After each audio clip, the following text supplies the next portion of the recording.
If I could have everybody, I know it gets a little bit loud in here, so my apologies, but I'm going to ask everybody to try to stay as quiet as possible so that we can get the message across today. Thank you all again for joining us today and your patience as we gather the current, relevant, and accurate information for you all. As with any large incident that results in a longer-term investigation, we will do our best to answer what we can without compromising the integrity of the investigation, and for those who are on site, all their efforts that are being conducted. Please hold all questions until the end. The order for today's briefing will be as follows. Tempe Fire Medical Rescue Chief Greg Reese, Union Pacific Senior Director of Public Affairs Lupe Valdez, Police Chief Sylvia Moyer, and then I will briefly advise on where we are with environmental concerns at the end. I'll turn it over to Chief Reese. Okay, thank you again for being here today. Thank you all for joining us again as we continue to work this incident. As you all know, we had a very active day with the train derailment, fire, and subsequent hazardous material leak of the cyclohexane yesterday. What I will focus on today are the new developments from our briefing yesterday and the coordinated plans for the next few days. Prior to the beginning of the update, I would like to recognize the incredible efforts of all of our partners and agencies on site who are assisting with this operation. This is extremely important to me. Again, as I communicated yesterday, I was on the scene very early on, and I have watched the coordinated efforts that have taken place since the beginning, very early stage of this event. So it means everything to me to give thanks to these agencies. Our City of Tempe departments, Tempe Police Department, our partner, Tempe Fire Medical Rescue personnel on duty today, and those who responded in the early hours yesterday, that is before shift change, and through the shift change that occurred here at the scene. I want to thank each and every one of you for your operations, as well as our officers in the early stages that were able to keep people out of that area. As I said, it was an extremely dangerous event, continues to be a dangerous environment. So thank you all very much for the work you're doing, especially under these conditions, that is the heat. Other departments within the city, our Park and Recreation Department, Municipal Utilities, and all of the departments that are coming together here to help us as we work forward with the incident management team, our IT, our finance. I could go on and on with the city departments, as well as our partners outside, Phoenix Fire Department. As I said yesterday, all of our partners in the automatic aid system, we could not run a 4-alarm operation and continue to call for the resources if it was not for all of our Valley partners. Somebody made a comment to me last night that there was a fire crew here last night all the way from Goodyear. I'll remind you that the fire boat was brought in from Peoria. That is what the automatic aid system has done. It has worked here without any question. It has been a success for the City of Tempe to be a part of that. Thank you very much to all of our partners. DPS, ADOT, the State of Arizona Department of Emergency Military Affairs, Valley Metro, Union Pacific. So Union Pacific is extremely busy out there, and they have been a part of this. They are a part of this incident management team, and they played a role early on in helping us coordinate our work and get done the things we need to get done with the fire, as well as worked with us with the hazardous materials mitigation process. The FBI, National Transportation Safety Board, Federal Railroad Administration, Arizona Corporation Commission, who is here assisting the Federal Railroad Administration and also conducting a state-level investigation, EPA, DEQ, ASU, and Verizon. As you can see, it takes a tremendous amount of resources, partnerships, and coordination from all levels to continue the process of monitoring, evaluating, mitigating, removing, and rebuilding following an emergency like this. The biggest concern following yesterday's initial containment of the fire was the hazardous material leak, which I last reported out to you was still an issue. One of the tank cars involved in the derailment of the collapse did have a leak. It did take us some time to not only control that leak, but we have worked on containment. Through the coordinated efforts between the fire departments that were involved, through the hazardous materials team, Union Pacific hazardous material team, and other partners, the tank car carrying the hazardous material was uprighted and the leak was contained early last night. There was approximately, which was reported out today, approximately, or what they're estimating, 500 gallons that leaked from the tank car. That is not much when you think about truly what those tank cars carry. 25 to 30,000 gallons of liquid is what they carry. Or they're estimating it was 500 gallons. Though we wish we didn't have any leak, 500 is pale in comparison to 25 or 30,000 gallons. Also of note is the 2 derailed tank cars that remained on the bridge and also contained hazardous materials. Those 2 cars were placed back on the rails and were moved successfully to the north side of the lake and are no longer on the track and no longer a concern. Next steps will be to continue the process of uprighting the remaining tank cars that are on the south side involved in the bridge and also involved in the bridge collapse. Part of the process will include an operation called offloading, where we will remove the liquids or the materials from the damaged containers so the damaged cars can be transported away from the scene safely. That is the latest information I have for you all. Thank you very much.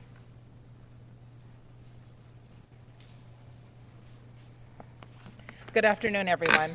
My name is Lupe Valdez, and I'm the Senior Director for Public Affairs for Union Pacific Railroad. I first want to say thank you to all the first responders. As you have heard before, we have had incredible support by the city, and we have worked closely with all the first responders, including all the agencies that are here from the state and the federal government. So we truly, truly appreciate the partnership. This has been a challenging situation. We want to apologize to the community for the impacts. We realize the light rail passengers have been impacted greatly, and we also realize the local community in terms of local circulation has been impacted because of the closure of streets. So I truly apologize for that. It's just an unfortunate necessity because of the situation we have at hand. So again, I want to just appreciate the community's indulgence with us as we get through this process. I also want to go through a little bit of what we have in terms of the facts for the situation that happened yesterday. And I'm going to read the statement because I want to make sure I capture all the information that I have before us. At around 6:15 a.m. Pacific time, July 29th, a Union Pacific mixed freight train with 102 rail cars derailed on the bridge in Tempe, Arizona. 8 to 10 cars were on fire. The south side of the bridge collapsed, and the rail cars fell onto the ground. Local emergency response authorities were on the scene. One person was treated for smoke inhalation. The train crew was uninjured. 3 tank cars were among those that fell from the bridge and are on the ground. 2 contained cyclohexagon. 1 contained a rubber material. One of the tank cars has leaked an estimated, as was stated, 500 gallons approximately of cyclohexane. The tank's car leak was stopped last night. No tank cars were exposed to the fire on the bridge. Cause of the derailment is still under investigation. Union Pacific emergency response teams are on the scene working with local responders as we speak and continue to work with local authorities. The reason I say that because late last night we were asked to stop further work so that other investigations could take place, and we are respectful of those investigations that are now taking place. We are all working with local, state, and federal authorities to determine the derailment's cause. We do not have that information at this time. We are respectful of the ongoing investigation. At yesterday's conference, I know several individuals asked, and I apologize for not being present as I was en route to come to Tempe. People asked about a derailment on June 26. At around 4:07 Pacific time on June 26, a Union Pacific train derailed approximately 12 rail cars on the Tempe Town Lake Salt River Bridge. Rail and bridge ties were damaged. The line was repaired and reopened on June 28th. The bridge also was inspected on July 9th, and those inspection documents are being handed over to federal authorities involved with the investigation. Last night, our night operations included debris removal around the tank car that was leaking. As mentioned, efforts were successful to stop the leak.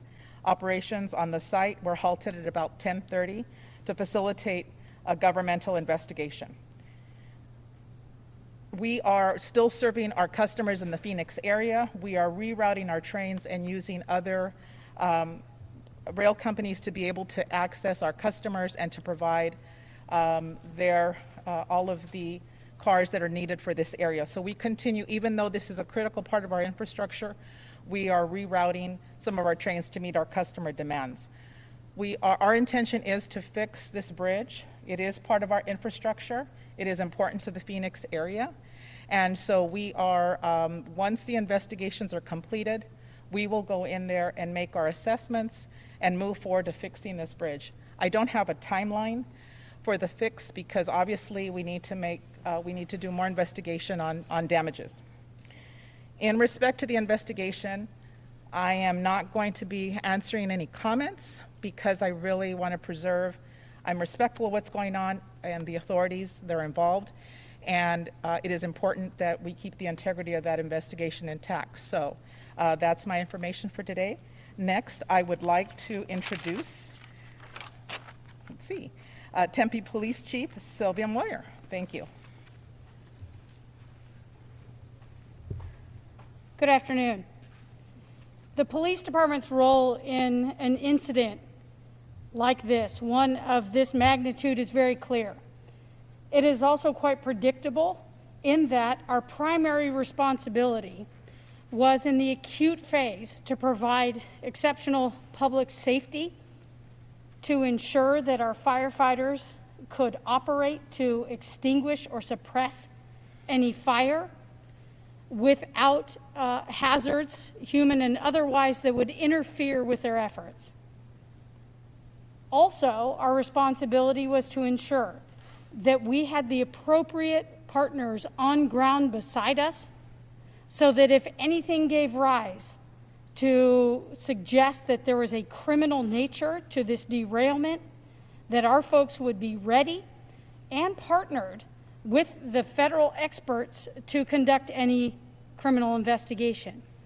At this time, there is nothing to suggest that this is anything other than a structural derailment.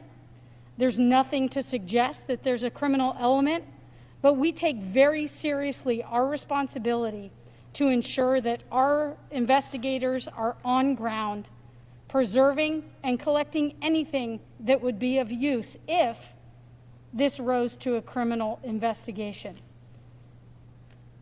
Our esteemed fire chief did an exceptional job identifying the partners that are on ground here, both from the city of Tempe and abroad. And we really should emphasize that, because the way that we operate here suggests and really does offer insight into the way that we operate in public safety, and that is we are collaborative, we are transparent, and we have high integrity in the way that we engage. It is a respectful environment here, and we are all better, and this community is better because of that approach. And that concludes my very brief remarks. Thank you.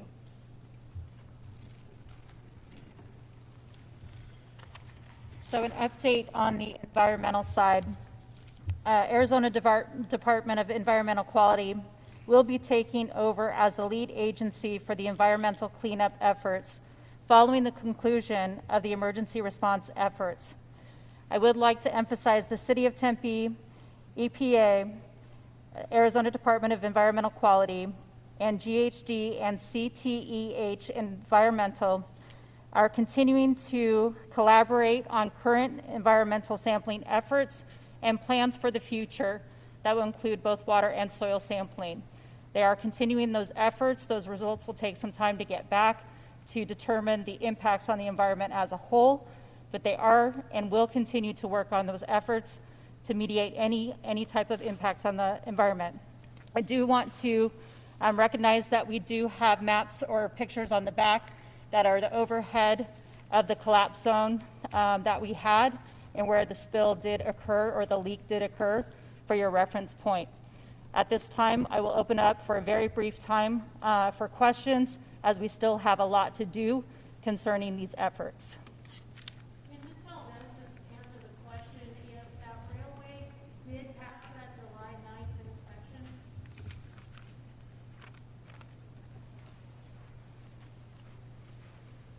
It's not a matter of pass, it's a matter that it was inspected on July 9th. And it was inspected, it's an annual inspection that takes place on all our railroad bridges. So it was found in good standing. One more question for Okay. you while And you're there, if you don't mind. So we had the incident on June 26th, and we know that the bridge was reopened by the early morning of June 28th. Is that enough time to do a thorough investigation to ensure that that railway was safe to reopen?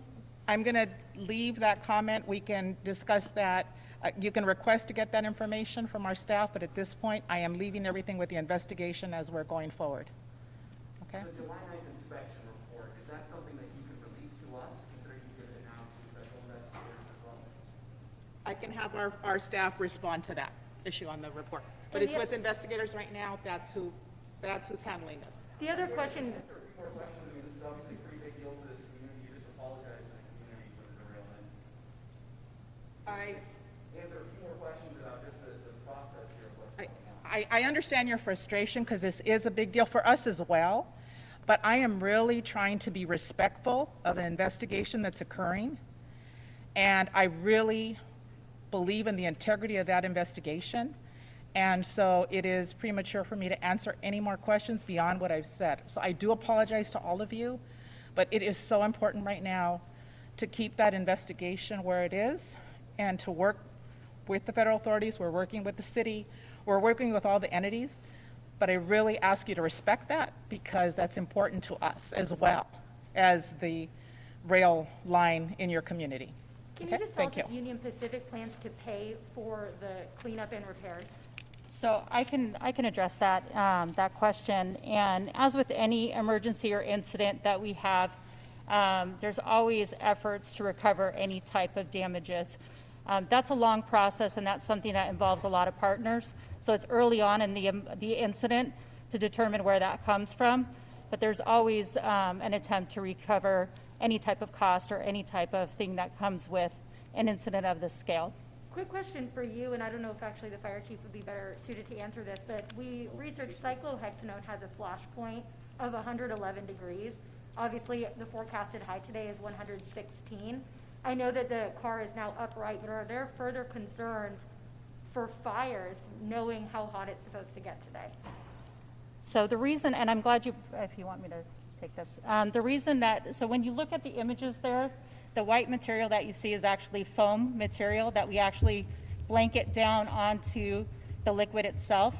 That's to keep the vapors down and to keep that liquid cool so that it does not flash or reach that ignition temperature. That was our biggest concern yesterday in being too quick with our response or our efforts. We wanted to make sure that vapor stayed cool and that blanket of foam stayed on top of the vapor to keep it from igniting.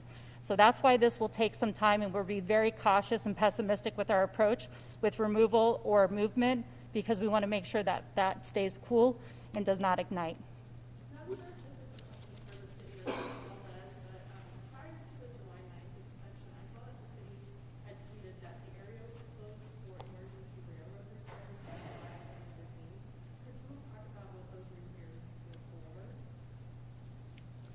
So I do not have the information on that, and I don't know if you have that information as well. That's something that will have to be looked into, and we can report back on.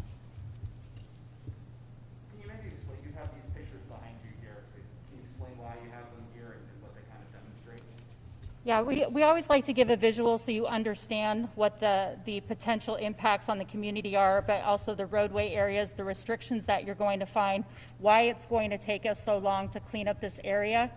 Often when you have an emergency, we're very good about cleaning it up very quickly.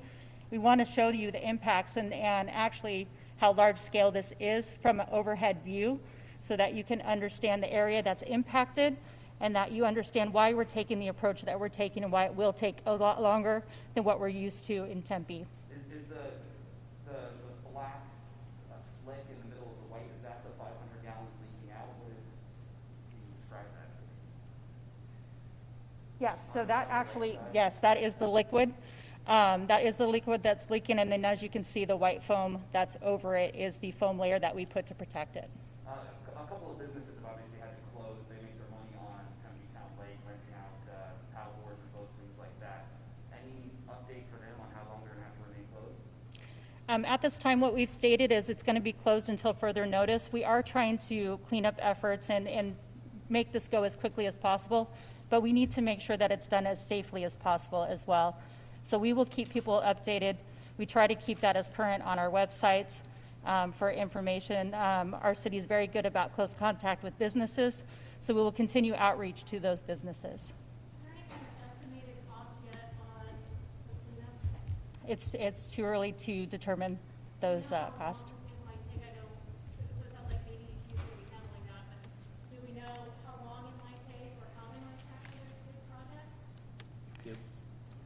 We do, the Union Pacific did report out this morning, and I can give you what they reported out. We started the morning off with a meeting with all of the partners and the people that have impacted in some way or will play a role in the recovery, or in not all phases. How's that? And they are all working through that right now. Things are changing by the minute. That's why we can't really answer all of your questions, but we will answer them as things develop.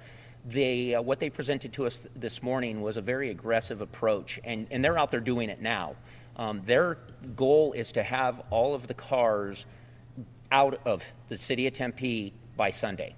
So there will no longer be rail cars, and then they can start to work on the other process of the bridge and what will be the decisions made with the bridge and how they will replace and do all the things they need to do. None of that is concrete at this time, but the goal is to have the cars removed by Sunday. How long might it take for that area to be safe for people to be around? We don't. I don't know. I don't have an answer to that question. We've got a lot of people. Not necessarily weeks, but months? It could be a while, yeah. Because we still have to work with them on the rebuilding phase too. Can you talk a little bit about the timelines for the road restrictions and light rail being affected? Well, again, things are changing by the minute. The roadways, as you can see, part of the photo up there, as Chief Glass indicated, was to show the impact. And we know Rio Salado is going to possibly be down for a bit, but we still haven't got our city engineering in there yet. We have to remove the cars to actually see what the damage is, bring in engineers, and they are the experts that will make some of those decisions and determine some of that stuff, while working again along with Union Pacific to accomplish their goal of getting the tracks back operating again. So we don't have a timeline yet for that, but you asked a question about the Valley Metro. They are a partner, and they're with us today, and we are working with them right now to get them back operational, because we understand the impact of the transportation, how the public relies on that. That is one of our main objectives today, was working with our Valley Metro partner. I also have a question for Ms. Valdez. Is it that there's going to be no materials that are going to be placed on trucks to make up for whatever the freight that is going to be carried on this track? I mean, I guess my question is, the freight that's carried on that track, is it all being rerouted, or is some of it going on trucks? And if it can all be rerouted, then, is there some delay on the freight, or, I guess what's the convenience of having that route if it can all be so easily rerouted? It wasn't easily. But I will say. Can you come to the podium, I'm sorry. And I should say this. Whenever we have a situation that occurs and customers are impacted, we look at the best ways to serve those customers if there is a portion of the rail line that is not available. This is an important part of infrastructure for Union Pacific to serve the Phoenix community. So we don't have a duplicate. But what we try to do is do a combination effort to serve those customers and see what their needs are. It's really on an individual basis based on what the customers need. And that's what we work with. And we also, at times, we may be on another carrier, as I mentioned. It may not be a Union Pacific track. It may be another carrier where we get permission to use their rail line to serve a customer. So, Would any hazardous materials have to be placed on trucks to go on the roads, for example, which could have a higher risk level? I can't answer the truck issue. Normally, it goes by train, because normally that is, how we serve.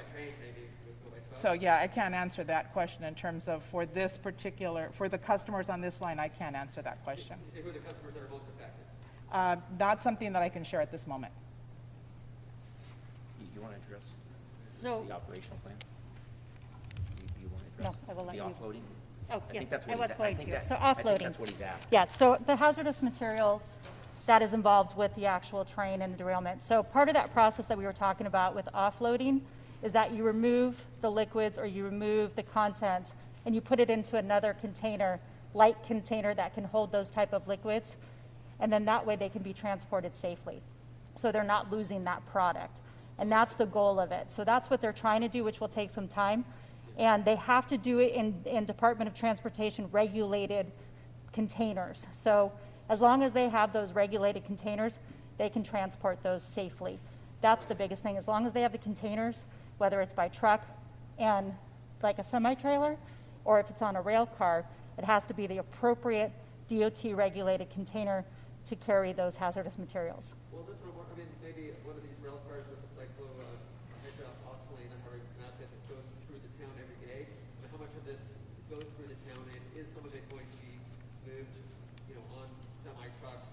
If it is it going to have all these safety features? That's kind of what I'm wondering. Yes. So so I'm just gonna, anytime that they're transporting these, they do have all those safety features, and they have to as part of the regulation. And I'm just so, wondering what the train company is going to do now that it has to transport that same stuff each day. Will it be able to do it all by train? and I think that's a difficult question for anybody to answer right now because we're so early into this phase. And so, and that's why I said, you know, at the beginning of this, that this is something that is a very fluid, very early into the incident matter. And so, again, we ask for your patience as we proceed forward with this. There's a lot of unanswered questions right now. We will continue to brief with you all to make sure we get you the most accurate information. We do have a tremendous amount of work to still do. So I'm going to close down the questions at this point and let us get back to work. And I thank you all for being here. I know you potentially have another briefing to go to with the governor. Again, we thank you. We will keep you current as to what we have moving forward, and we'll alert you when we have our next press briefing. Thank you all.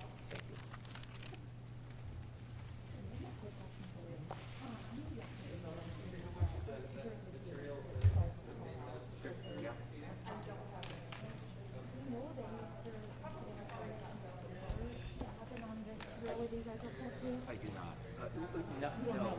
Well, we, that was our